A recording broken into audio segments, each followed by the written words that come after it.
Buenos días, Antonio. Primero, felicidades por esta cumbre empresarial a la COE y a ti particularmente, Antonio. Perdonad que no esté ahí, pero como sabéis, hago parte del comité de grupo en cargo de la industria a nivel mundial y estoy en París.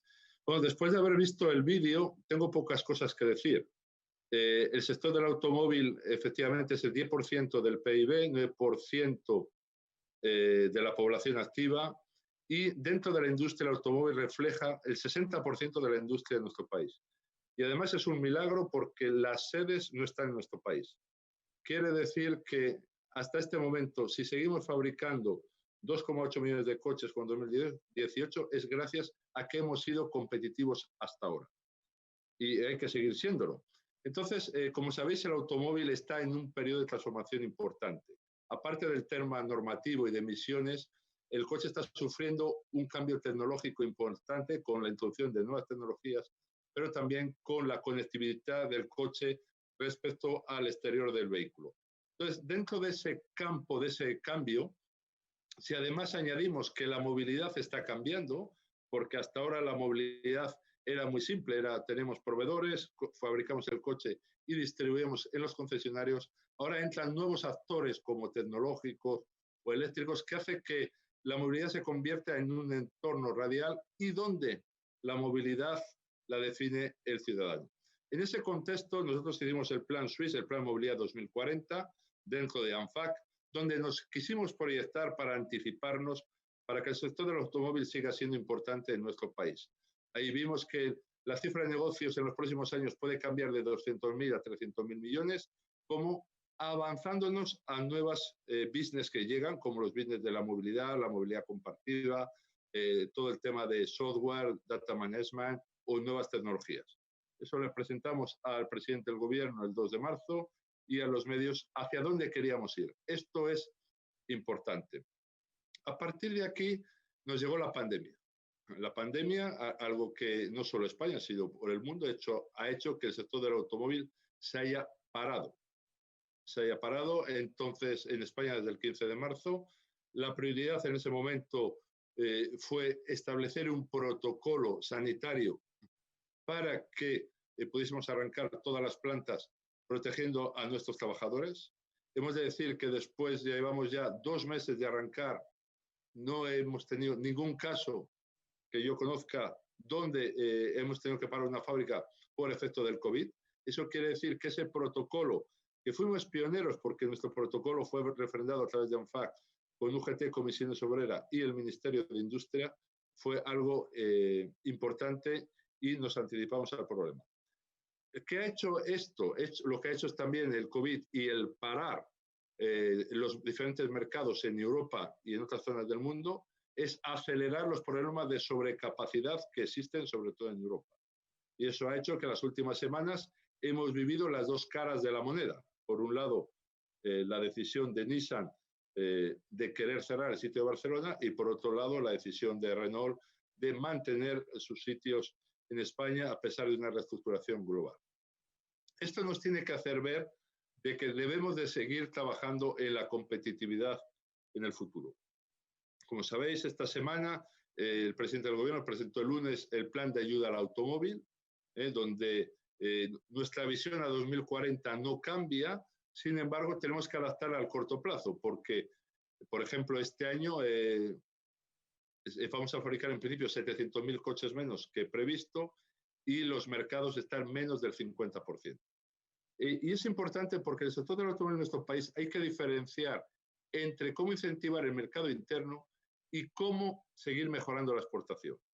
España es el 9º país a nivel mundial, pero es el 2º a nivel europeo. Y es uno de los 3 sectores con balanza económica positiva. Es importante, en los últimos años hemos pasado de 25.000 millones de euros de balanza positiva. Es decir, que en un país donde normalmente estamos en un periodo deficitario, tenemos que proteger los pocos sectores que tienen balanza positiva. Por lo cual es importante seguir trabajando. Si me centro primero en el mercado, cómo incentivar el mercado interno, con menos del 50%, uno de los problemas que tenemos es la edad del parque. La edad del parque del automóvil en España es mayor de 12 años y medio. Cuando hablamos de descarbonización del parque, que estamos totalmente comprometidos en nuevas tecnologías, Hablamos 2040, 2050. Mire, yo llevo desde la fábrica de coches desde que tenía 16 años, voy a hacer 58. Si me dicen qué tecnologías tendremos en el 2040, yo no pondría la mano en el fuego, porque la tecnología cambia tan rápido que hoy hablamos de coche eléctrico, hablamos de coche de hidrógeno, pero ¿quién me dice que en 2040 no podemos reciclar las emisiones de un motor de combustión? No lo sé. Esto está avanzando a una gran velocidad. Pero lo que sí es importante es un compromiso de todos los constructores a nivel global, y tienen que saber que en los últimos años en Europa se han invertido cerca de 28.000 millones de euros en cumplir esta normativa y reducir las emisiones. Hoy, por ejemplo, un motor diésel Euro 6D TEMP emite 10 veces menos que un motor diésel de principios de los años 2000 y emite el mismo nivel de CO2 y de NOx que un motor de gasolina. Luego, un motor diésel hoy no es más poluciona más. Es cierto que no es limpio, pero el nivel de polución es muy bajo. Si tomamos el ejemplo de Madrid, por ejemplo, en Madrid, si somos hoy, las emisiones de los vehículos son el 18% de las emisiones del total de Madrid. Si eliminásemos 400.000 coches diésel mayor del año 2000, pasaremos del 18 al 12. Reduciríamos 33%.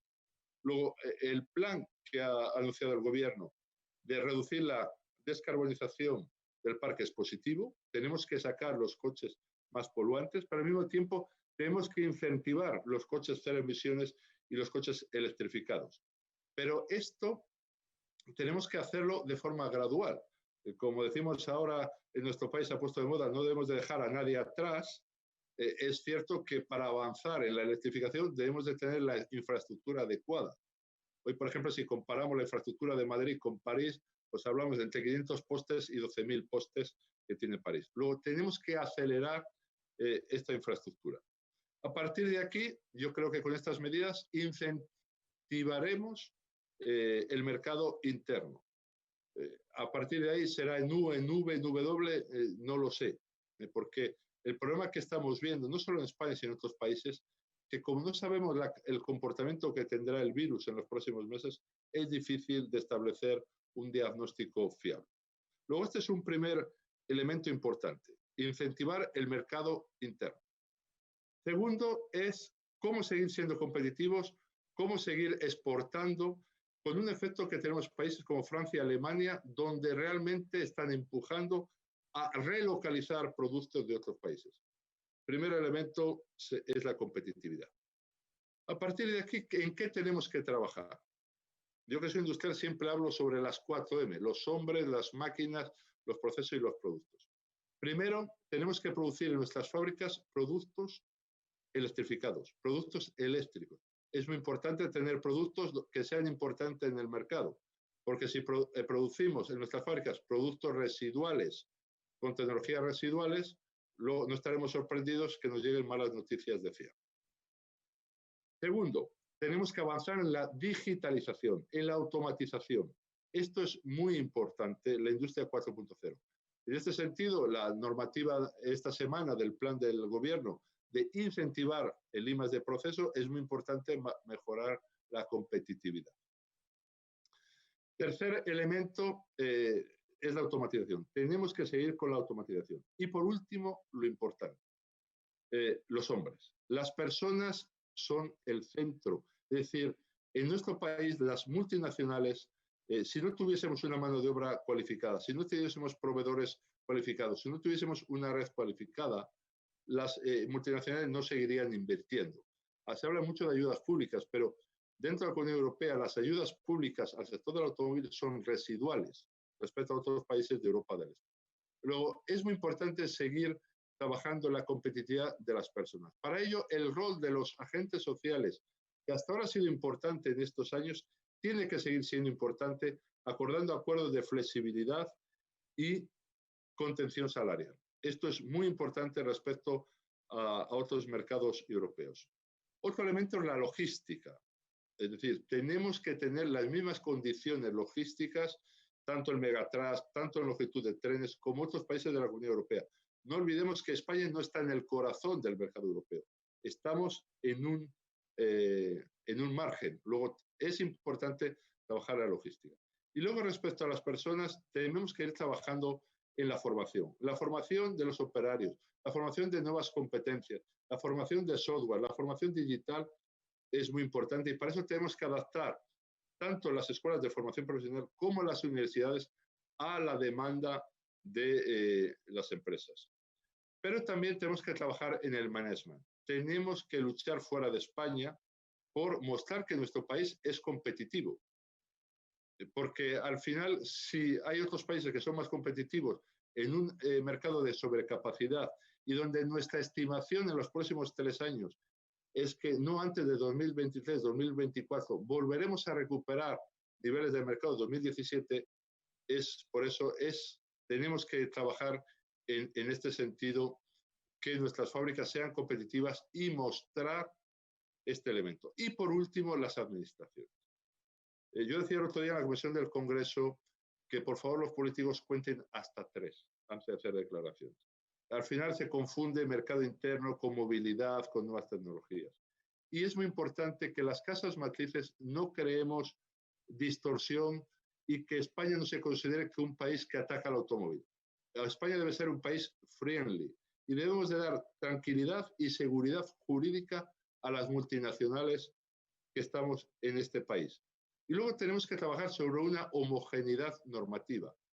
Por ejemplo, tenemos 4 leyes de cambio climático en España, porque cada comunidad autónoma quiere hacer su ley de cambio climático, y tenemos más de 50 leyes de calidad del aire. Yo digo algunas veces que si yo voy de Madrid a Barcelona, me voy de Madrid a Aragón, y Aragón me bajo del coche y me monto en Cataluña. Es muy importante que en el cuadro de la Comunidad Europea trabajemos en un marco homogéneo.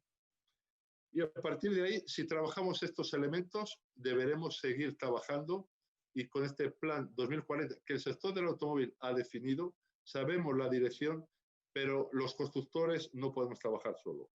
Yo estoy convencido que ahora en las diferentes presentaciones, el resto de la cadena de valor que están asociados, y yo creo que en la pandemia hemos conseguido tener una voz única cara a las administraciones, debemos seguir con esta voz única, pero debemos de trabajar todo. Y para mí lo más importante en este momento es, 1, definir el modelo de movilidad que queremos en nuestro país, no en mi región, no en mi ciudad, no en mi pueblo, no en mi barrio. ¿Cuál es la movilidad? Y segundo, a partir de aquí, cómo trabajamos los diferentes elementos en las personas, en las máquinas, en los productos, para que España siga siendo el milagro del automóvil, que sin tener sede en nuestro país, sigamos siendo el segundo país europeo. Muchas gracias, Antonio, muchas gracias, COE, por dejar al sector de la automoción y a los constructores expresarnos sobre nuestro sentimiento y qué debemos hacer en nuestro país. Muchas gracias.